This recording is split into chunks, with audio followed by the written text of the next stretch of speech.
Hey everybody, Sharon here from VidGamiac.com. Here we are today back in the Five Nights at Freddy's DLC for Dead by Daylight, going for the Adept Animatronic achievement. This one's going to be done from the killer side. You are going to need the DLC's killer in the form of the animatronic for this, so make sure you grab him from the DLC pack or from the in-game store. You also need to make sure you get him to a minimum of level 10 to open up 3 free perk slots. The perks you want to run and only run are going to be Haywire, Phantom Fear, and then finally, for your third one, you're going to want Help Wanted. Leave the fourth slot empty if you have that available to you, and you can do whatever you want for add-ons or offerings. Make sure you get into the game, and of course your goal is to get a merciless killer rating with this build. So there's going to be a lot of mechanics when it comes to the animatronics gameplay style. The first noticeable one is going to be these doors that are sprinkled around the map. These are going to be the animatronic's teleportation ability. If you enter a door, you can highlight any other door on the map and then teleport to it. So this is going to be great for moving around the map. However, the survivors are also going to be able to use these doors, so make sure you do keep that in mind. When it comes to the fundamental Dead by Daylight gameplay, the animatronic's second perk is going to be an invaluable one. Basically, the way it works is whenever a survivor enters your terror radius and looks at you, they are going to scream, which is going to give away their position. Now, when it comes to survivor engagement, in addition to having the animatronic's regular attack, the animatronic is going to have his special attack in the form of the fire axe. The gameplay of the animatronic is going to completely revolve around the mechanics of the fire axe, so make sure you do get used to all of its quirks. So, whenever you have the fire axe ready, you could basically pull it out and then charge it up to throw it like any other ranged attack in this game. If it hits its target, it's going to damage them, but it's also going to stick in to the back of any healthy survivors it hits. Any survivor who has an axe in them is going to be afflicted by the broken and oblivious status conditions, and they aren't going to be able to heal until they remove the axe.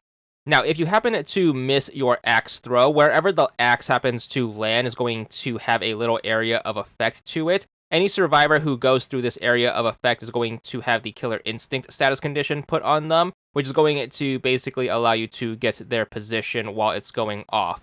The big thing you want to remember is if the axe isn't deployed and happens to be on your person, it is going to slow your character down a bit. So if you really want to, I am going to recommend that you throw the axe somewhere and then have it set up as a sentry. That way you are able to get your full speed off at all times, and you can use it to help you find survivors. It's not going to take too long to recall the axe back to you, so make sure you do take advantage of this. If you happen to need your axe to use as a ranged attack, you can recall it at any time, and it should get back to you really quick. So there's no reason to have the axe on your person at all times, slowing you down, so make sure you do have it deployed whenever you can.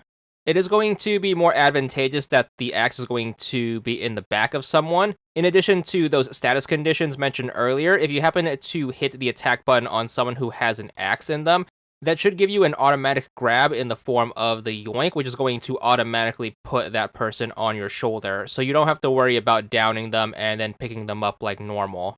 Also, just in general, the axe is going to be a very good ranged weapon as you are able to control the arc of your throw, making it a lot more maneuverable than any other ranged weapon in this game. You should be able to throw the axe over most environmental obstacles, which is going to be a big counter to anyone who's trying to get you into a looping spot. As for the other perks in the build, the third one is going to be quite useful. Make sure you do use it when you can. If you happen to damage a generator, it's going to turn it into a compromised generator. Whenever a compromised generator is repaired, it's going to reduce your basic attack cooldown a bit. You can only have one compromised generator out on the board, so make sure you just try to damage any generators whenever you can, as you should with basic Dead by Daylight fundamentals. The first perk is going to allow the exit gate switch to regress in progress once it gets past 80%. It's only going to be real useful in a late game situation, so do take advantage of it. However, it is going to be more of a passive perk that you won't notice in the background.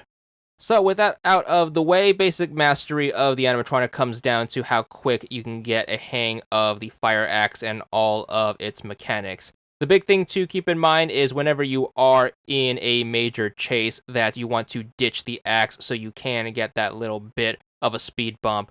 But with all that out of the way, make sure you keep getting into games and hope for that quad sacrifice, which gets you the merciless killer rating.